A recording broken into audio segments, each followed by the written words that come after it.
Hello, I'm Rich Carville, retired faculty member from Arkansas State University and former chair of the Department of Radio TV at ASU. Welcome again to one in our series of conversations with members of the Jonesboro City Council as we look back at 2013 and look forward to 2014. Our guest in this segment is Alderman John Street, who represents Ward 4 in Jonesboro. John, where's Ward 4? Well, Ward 4 is kind of it runs up to Main Street in Nettleton and runs southwest from there. It kind of zigzags around because of the new redistricting, but it basically runs from there to parts of southwest Jonesboro. Mm-hmm. Okay, look back at 2013 and kind of recount 2 or 3 or 4 major accomplishments.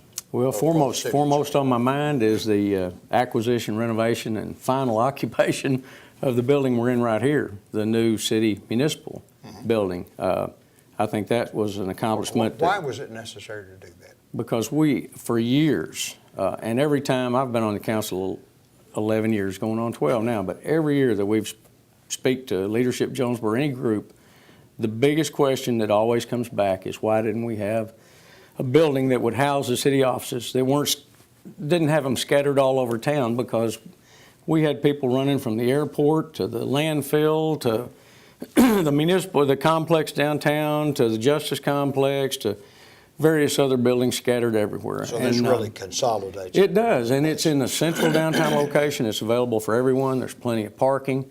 And after everyone's in it, we have 30,000 square feet of additional space to expand into. So it'll serve Jonesboro well for years to come. But that was a great accomplishment. We were very fortunate to be able to get it. And I think its presence in downtown Jonesboro, I believe that's one thing that the council was fairly adamant about, was keeping the municipal building in the center of the downtown. And downtown Jonesboro has continued to grow. We had Hyatt Palma back to have a little more input on further things that we could do to enhance development of downtown Jonesboro. And I think they expanded a little bit into North Jonesboro, and as well as enhancing the corridors along Aggie from ASU to downtown and Johnson from ASU to downtown. We also continue to look at the North Jonesboro initiative to, try to encourage continued development in the north part of Jonesboro. A lot of that is slow, but it is ongoing. Every year we do additional infrastructure development to sewers and sidewalks and things. Our quality of life unit, Lieutenant Todd Nelson, they've probably condemned more dilapidated properties and buildings, which it prepares the way for future development. That's a fairly recent process. Yes, right? Within the last couple of years, but you've really put a lot of concern about that. Well, it is, but we have our ward meetings every year, and one of the biggest issues that people come forward with are quality of life issues, and so the mayor and council, we've responded to that. Quality of life unit has grown under the leadership of Todd Nelson and his staff. It's done great. I mean, that bunch has done a lot to clean up old dilapidated properties we talked about and enhance the future development for those areas. And I believe you have to lay the groundwork, the foundation. A lot of people want to see North Jonesboro develop overnight, but a lot of the work has been ongoing. It's just been in that foundation process. We're doing a lot of the preliminary things you have to do in order to create an atmosphere that will foster development. And we've worked very hard at it, and I think you're going to see some things start turning around in the next year or so in North Jonesboro. The participation by the Rockefeller Foundation and various grant that Heather Clements, and I can't say enough about Heather, she's really worked hard to pull in a lot of grants for the city of Jonesboro and allow us to do a lot of things. But our partnerships with some of those agencies have been very productive. So going back to your original question of things that we've done in 2013, I think another big issue was finally acquiring the Reserve Center. ASU. For the police. Yes, for the police department. That saved the city several $1 million. Now, it's costing us around $1.5 million to renovate that and update it, change out the heat. And that's going on right now. Yes, sir, right now. I think the heat and air system was around $800,000, so that was half of the cost. It really didn't need a lot, but that was probably worth about $3 to $3.5 million to the taxpayers of the city of Jonesboro. It's money we didn't have to spend to start from scratch to build a new facility, and it's in a good central location right there off Caraway. It's close to ASU.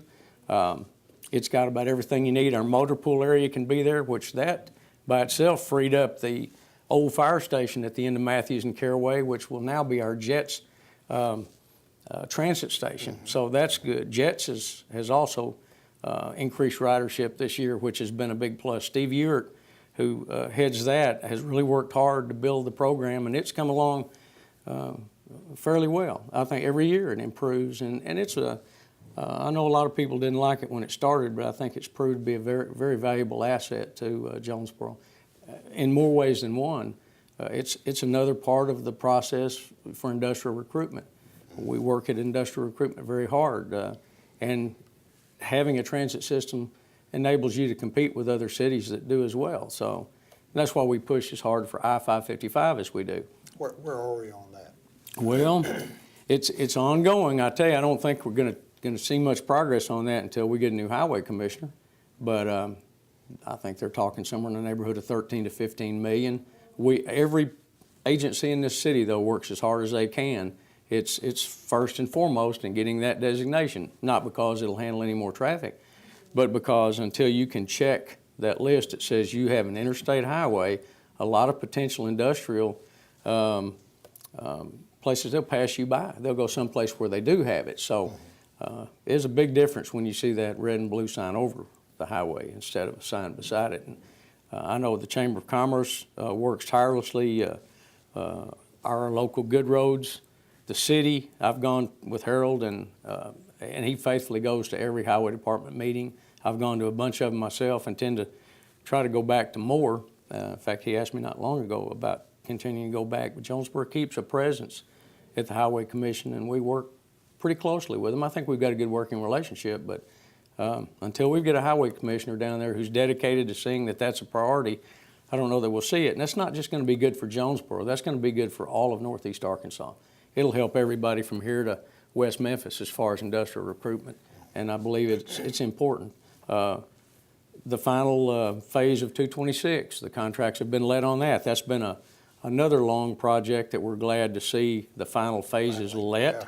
And maybe in my lifetime, in our lifetime, we'll get to get on 226 at 49 at Gibson Switch and go over to Interstate 67. Go all the way. So, and it's a lot better than it was. You know what it was like when you could only get there when you went to Waldenburg. So it's cut quite a bit of time off, and it's a safer route to get to Little Rock. Then in another area, the Railroad and Highland Drive. And, absolutely. 18. 18. Well, talks have been opened up between Union Pacific and Burlington Northern about some of the hazardous crossings within the city. We've got several. Some of them are their concern. The one at 18 in Highland has been our big concern. I know we've bought cameras. We've recorded the crossing there. There's one, it's been made public several times, but you see ambulances turning around, having to detour.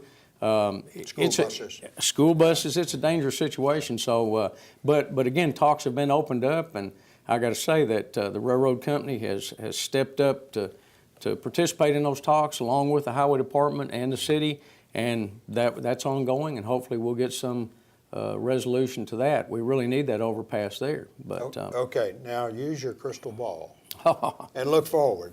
Okay. To 2014. What do you want to accomplish? Oh wow. There's a lot of things that I'd love to see happen. I'd love to see, the extension of Parker Road to Washington.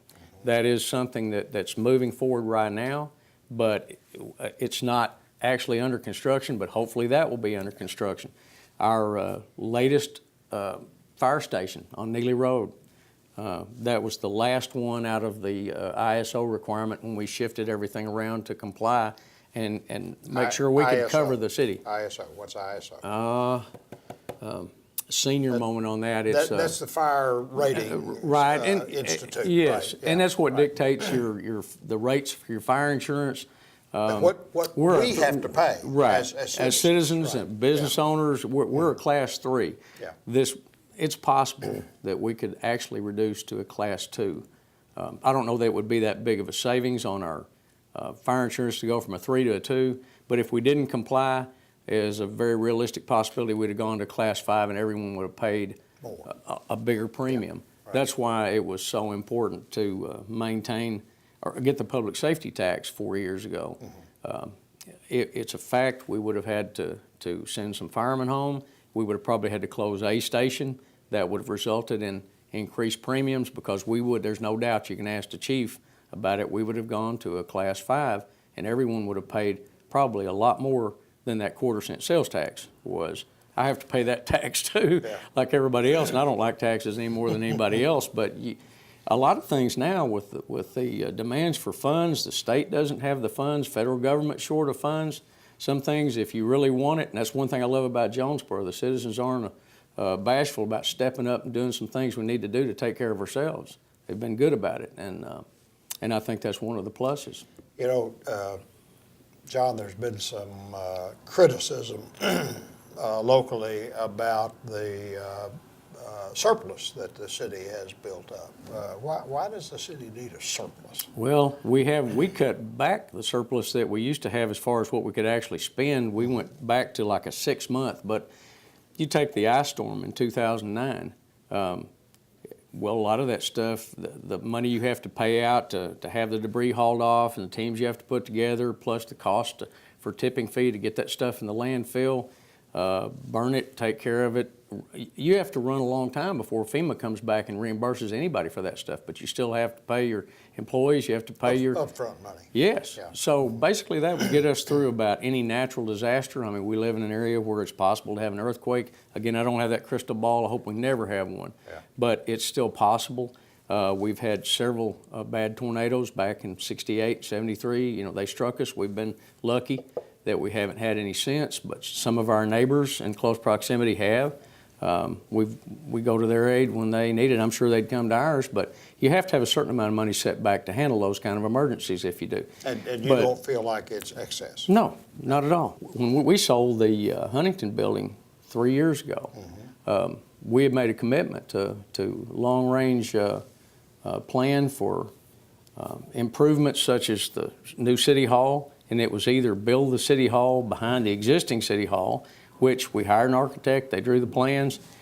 We would have spent the same money to do that almost exactly as we did in buying this, and that was going to be full the day we opened the door. I mean, so there was no room for expansion. You've got excess room here. This was win-win for everybody. And CWL bought the post office so we could have the post office open again downtown, and they had excess space, so they renovated that and did a long-term lease with Jones and that law firm which occupied the 3rd floor. And when they moved out, we finished the 3rd floor, and that's where planning and engineering and all of those folks are. So it worked out great for the city and for the convenience of all the citizens of Jonesboro. John Street, thank you very much. Thank you, Rich. It's a pleasure. I'm Rich Carville.